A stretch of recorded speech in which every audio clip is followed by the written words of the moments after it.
ខ្ញុំព្រះករណានាងខ្ញុំសូមក្រាបថ្វាយបង្គំចំពោះព្រះចុង3នៃរតនត្រ័យមានព្រះពុទ្ធព្រះធម៌ព្រះសង្ឃដោយសេចក្តីជ្រះថ្លាសូមក្រាបថ្វាយបង្គំព្រះថេរានុថេរៈគ្រប់ព្រះអង្គសូមគោរពអញ្ជើញពុកម៉ែបងប្អូនពុទ្ធបរិស័ទជិតឆ្ងាយជាទីគោរពស្រឡាញ់រាប់អានក្នុងព្រះធម៌ស្ថិតក្នុងឱកាសនេះខ្ញុំព្រះករណានាងខ្ញុំសូមប្រគេននិងជម្រាបជូនដំណឹងបុណ្យឆ្លងខ្លងទ្វារប្រាសាទអង្គរតូចរចនាបថអង្គរដែលប្រារព្ធឡើងនៅថ្ងៃទី14-15 ខែមិនិនាឆ្នាំ2025ស្ថិតនៅវត្តព្រះពុទ្ធរាំងសីរដ្ឋ New Jersey សហរដ្ឋអាមេរិក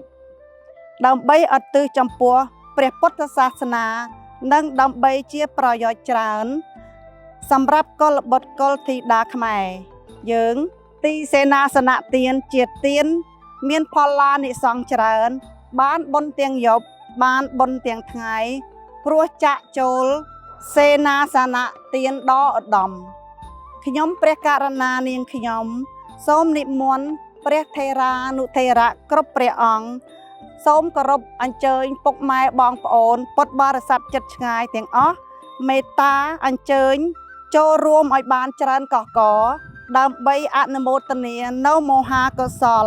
សូមអរព្រះគុណនិងអរគុណ